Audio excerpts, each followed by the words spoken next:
What's up, y'all? There are 2 hours left in Martin Luther King Jr. Day, and I just wanted to read a little something. So, this is from Nixon Land: The Rise of a President and the Fracturing of America.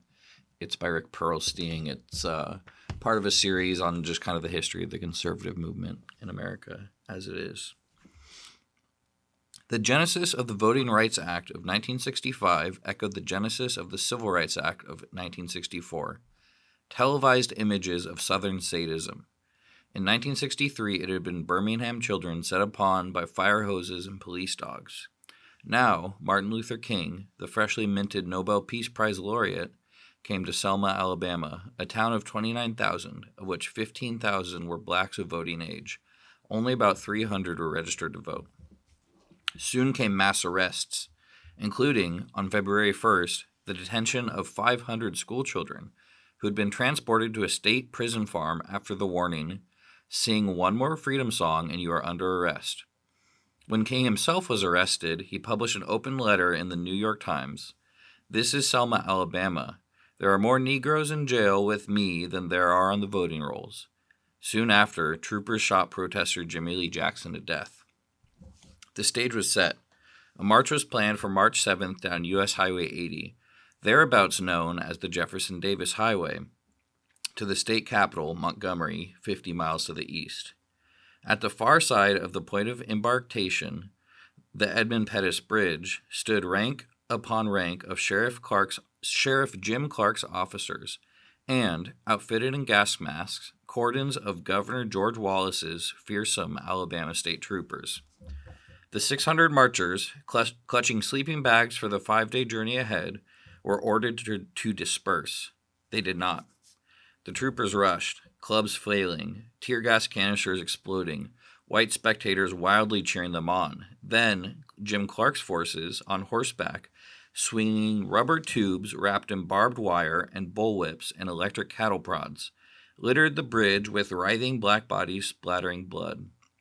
The film ran on national TV, over and over.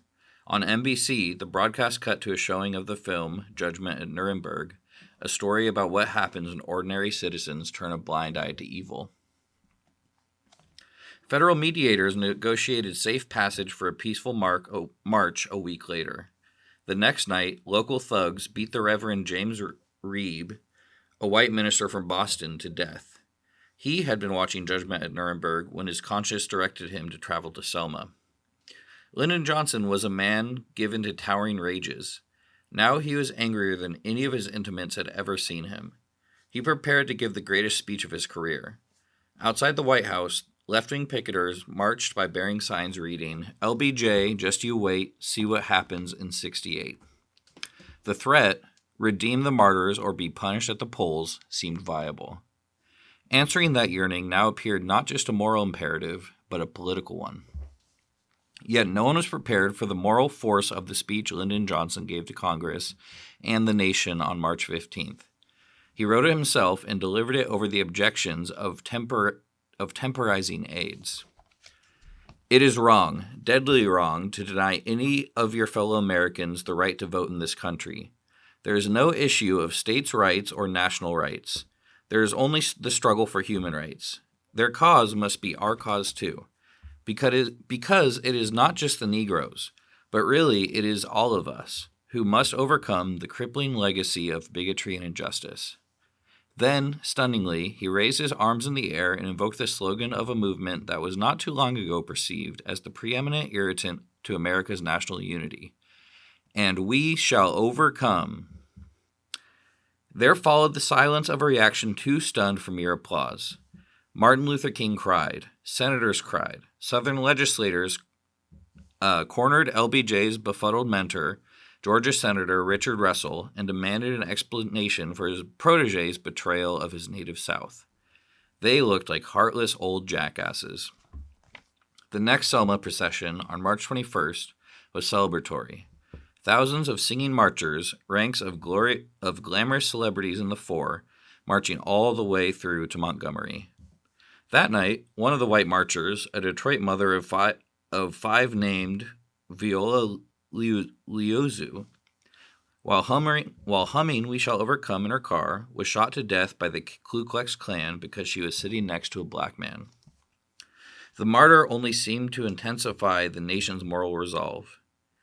Should we defeat every enemy, should we double our wealth and conquer the stars, and still be unequal to this issue, Lyndon Johnson had proclaimed, then we will have failed as a people and as a nation. He signed the Voting Rights Act of 1965 on August 6th under the Capitol Dome. He intoned about the slaves, who came in darkness and they came in chain. Today we strike away the last major shackle of those fierce and ancient bonds. People cried.